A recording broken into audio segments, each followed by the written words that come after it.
you will see that there is an example that has been done for you. On this occasion only, the conversation relating to this will be played first.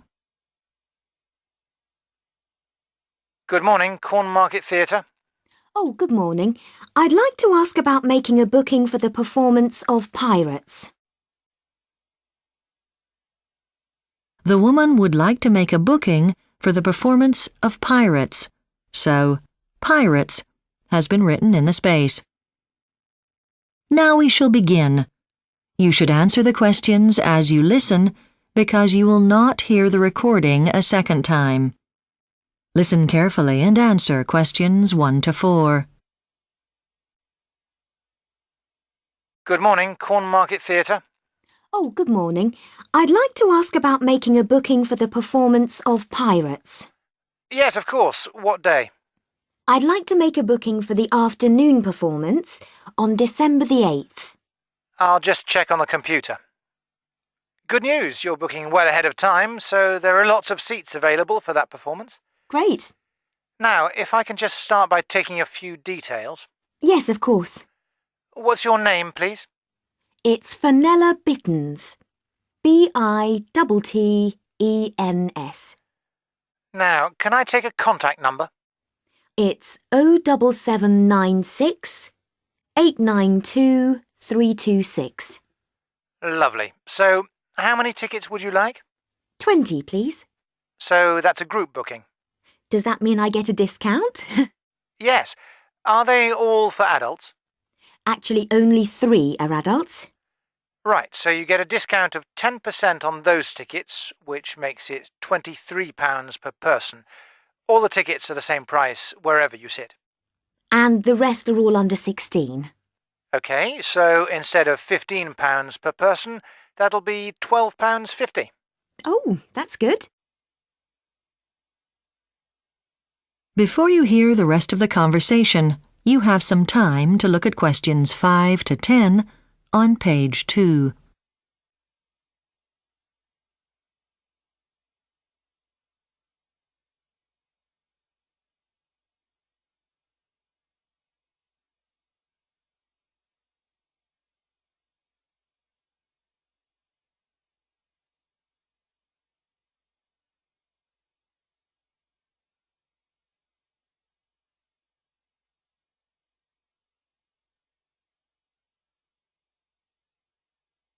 Now listen and answer questions 5 to 10. Would you like to sit in the stalls? I'd prefer the circle, if that's possible. Well, I can give you 20 more or less together, really nice seats on the middle row. No, I think we'd need to be right at the back, actually. That's no problem. There are plenty of seats there. That's good, because we have one child who's a wheelchair user. Right. Well, we have very good arrangements for our disabled customers. Well, the main thing is we want to be able to get to the lift easily. That won't be any problem. I'll put you in for more or less the whole row. Good. Now, would it be possible to pay for the tickets by credit card? No problem. Do you want me to send you the tickets or pick them up from the box office at the theatre? Parking's so difficult near the theatre in the daytime. Well, we've now got an arrangement that you can pick up tickets in the library. That sounds good. Fine. I'll make a note that you'll do that. Great. Now, I read in a brochure that you can also order theatre meals. That's right. With such a large party, it's probably a good idea if you order what you want in advance. Well, I've got a good idea about what everyone would like. Could you put me through to the cafe? Well, if you want, I can take down the order now. That'd be great. Thanks. No problem. Well, we've got a few children in the group who are vegetarian. OK, I'll make a note of that. And I wanted to check if you do any hot dishes, like pasta, for example. I'm afraid not, but we do have pizzas, though. Even better. Let's go for those for all of us. Cheese and tomato. Fine. And what would everyone like to drink? That is the end of section 1. You now have half a minute to check your answers.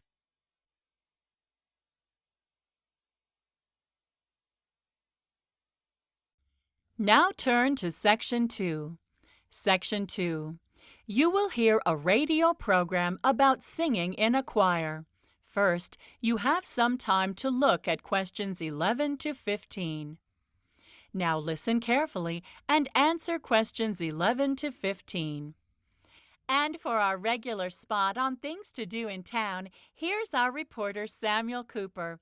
It's been fun to write about joining some of our local choirs. Thank you. Well, feeling a bit apprehensive about my ability to sing in tune, I recently headed off for rehearsals at the town's three biggest choirs: Mitchell's Town Choir, the Black Bell Male Voice Choir, and the Caroline Singers. I received a very warm welcome at all three choirs. They are always on the lookout for new and enthusiastic singers. Now, obviously deciding which choir to join will depend to some extent on your taste in music.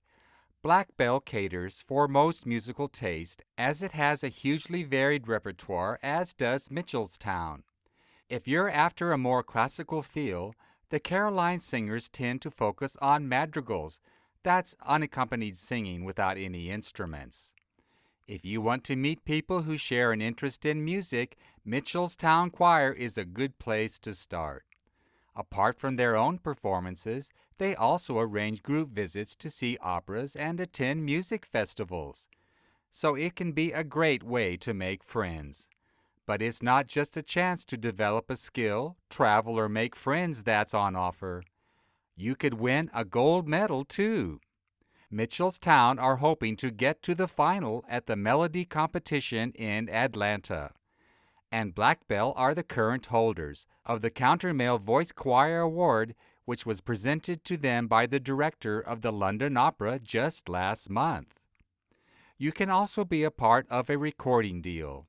Mitchellstown has just joined Black Bell and Caroline Singers as recording artists for their first CD, due in shops in December. And if all of that isn't enough, you can also benefit the local community by helping to raise funds for good causes. Mitchellstown regularly performs at functions helping the disabled and the elderly, while Black Bell donates a percentage of its profits to certain local charities. Before you hear the rest of the program, you have some time to look at questions 16 to 20. Now listen and answer questions 16 to 20.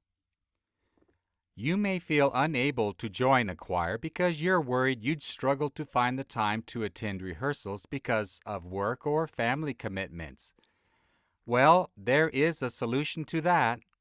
Start your own choir at work. This has been done in companies large and small, and I went to find out about the one at the accountant's John White. The choir's organizer, Elizabeth Arnold, told me the reason she thinks people like the choir. She said that while the thought of a big networking opportunities might be at the back of some people's mind, it's having the opportunity to switch off and focus on something completely different, that they're after. The people that join tend to be fairly competent singers to start with because, naturally enough, people don't want to look bad in front of their colleagues. Companies like John White encourage their employees to set up choirs at work because it can help to create a healthier working atmosphere. For example, people who previously didn't get on can find they have something in common, which is just common sense, really. Elizabeth Arnold also stresses that you don't need a lot of people to get the choir off the ground. They started off 4 years ago with just 5 people. That's now risen to 19, while their average attendance at rehearsals is 12. Many people don't have time to go to rehearsals outside work. However, they find the time to go to them while they're at work. At John White, they found the middle of the day works best because not everyone works the same hours. So, scheduling early morning rehearsals can be problematic. The same is true for late afternoon. Supporting their choir is something that John White are very happy to do. Although members pay a joining fee to cover the cost of refreshments at parties and wear special concert shirts, the company organizes regular sessions with a professional vocal coach free of charge to members of the choir. So, if you'd like more information about the choirs, That is the end of Section 2. You now have half a minute to check your answers. Now turn to Section 3. Section 3. You will hear two students called Eva and Mike discussing their research project on tourism. First, you have some time to look at questions 21 to 26. Now listen carefully and answer questions 21 to 26. Hi, Eva. Is this a good time for us to look at our research project? Our tutor told us to keep the focus narrow. So, what about we go for why people choose to go to certain places and attractions and leave the rest out? You're right. Otherwise, we'll have far too much information to cope with. Okay, so what about the survey? Well, I've looked through the ideas we had for questions for it, and I think it's not clear how we use the word area. Sometimes it seems to mean a place, other times the field of our research, and even tourist attraction in some cases. Oh, I think that's my fault. I typed out our notes. Oh, it's probably best to use it for place in the sense of province or whatever. Yes, I think so. You know, we decided to concentrate on culture and tourism. I wonder if we're really saying culture in the same way as most people do, because on our list of places to carry out our surveys, I see you've put the Round Music Festival, which is contemporary music. I thought we were going to be looking at more traditional forms of culture. That would be confirming these old-fashioned ideas that culture has to be something that's at least 100 years old. But that is what most people think. Well, let's not get into an argument about that right now. Let's think about the number of completed questionnaires we need. In total, how many questionnaires do you think we have to get? 100? 200? And over how many different events? Our tutor said we should have at least 200. Otherwise, the information won't actually mean that much. And I think it's not practical to try to go to more than about 5 events. We've got to get the first draft in by the end of February. And you think we should interview everybody or just tourists? Because presumably there'd be local people, domestic tourists, and international tourists at some events. In fact, the more I think about it, the more I think we should just go for the tourists, but from overseas as well as national. I'm sure we'd be able to provide more interesting results if we did that. Right. There's one thing that worries me, though. What's that? We said it's important to get some background on the people who answer our questions, like what's their job, what they thought about the event. But the idea of asking people how old they are… We can't just ask them to tick a box with an age in it and tell them they don't have to do it if they don't want to. We could write in our own estimate when we've finished.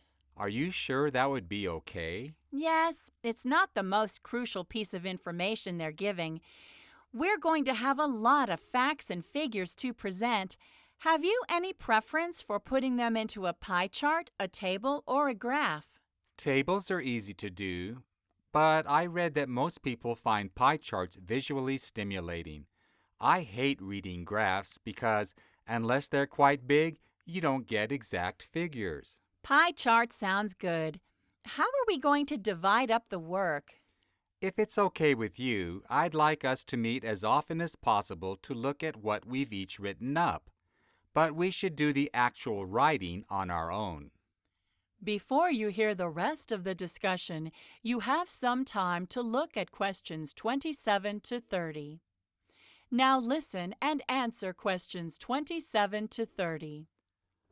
Okay, would this be a good time to discuss our introduction? An overview of tourism around the world, looking at different tourist attractions in different countries. But there are so many to choose from, though, so let's narrow it down. Absolutely. I found out that Mexico celebrates the fact that it produces a huge number of varieties of chilies, and people flock to this special event to taste dishes using them. A lot of people think of Mexico as being the best place to see fantastic museums. That's true, but let's take a different tact. What about Greece, one of the world's most famous countries for tourists? Yes, and I think we should go for the ruins in this case. The temples and theaters and so on, rather than the food. And for Britain, instead of focusing on the countryside and parks, I'd like to find out more about why people go to see plays and musicals. Is it because there's such a good choice? Interesting point. And for India, instead of concentrating on the temples or the game parks, we could mention all the different folk dances. Every region has its own, and they don't just perform them at festivals. They're part of everyday life. Okay, we've got more than enough. Let's draft the introduction. That is the end of Part 3. You now have half a minute to check your answers. Now listen carefully and answer questions 31 to 40. I'm a past student of this university, and I'm joining some others on this career day to tell you about my job, as it may be something you've never thought of doing. I'm a patent attorney. Some of you probably know what that is, but for those of you that don't, I'll explain. If someone has a new idea or invention, they can ask for a patent. It gives the owner the right to stop other people from using that invention. A patent is granted by the government to inventors, or more usually these days to a company. It is for a certain time period, usually a maximum of 20 years.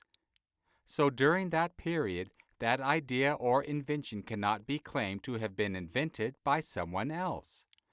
The likelihood of getting a patent is dependent on whether the invention is original or not. This is the crucial factor. It will be looked at by a patent examiner, and my job is to convince the examiner that the invention is not just an adjustment to something which already exists. In order to get the patent, we need to produce a full description of the invention. It's really important to get the details right. Most of you are scientists, and the basic requirement of the job is a solid academic background. Often people have studied chemistry or, alternatively, engineering. Because of the nature of the work, this is a crucial starting point. You need to be able to understand how the inventions have come about. On top of that, employers are looking for particular kinds of people. They want employees who have excellent communication skills. So you can talk to inventors in terms that they can understand and also ask the right questions. These aren't necessarily skills you're taught at university. This is an international business, as are most nowadays, and it's very convenient to be able to read documents without having to call for translations. So, if you can understand a foreign language, that's a great asset. You might think it sounds a bit boring from what I've said, but it really isn't. There are lots of advantages to the job. It's extremely interesting for a start. For example, I feel I use a range of expertise. I'm not just a scientist, not just a lawyer, but a mixture of the two. Although it takes quite a long time to qualify as a patent attorney, anything from 4 to 6 years, after that, you can earn a high salary which compares very well with other similar professions. There are some disadvantages, of course. It can be rather lonely as you tend to sit in front of a computer for most of the day. Even if you have colleagues, you will all be working separately. And there isn't very much flexibility with location. Almost all vacancies for trainees are city-based. So if that doesn't appeal to you, you might want to think again. You do get to travel a bit to meetings with clients. And there are also visits to court. So what kind of organization might you end up working in? Well, many people work in industrial companies. The big ones have their own patent departments. The kind of product you might work with there will range from food to heavy equipment, from biotechnology to the car industry. Basically, any organization where significant time and money is put into research and development to get ahead of the market.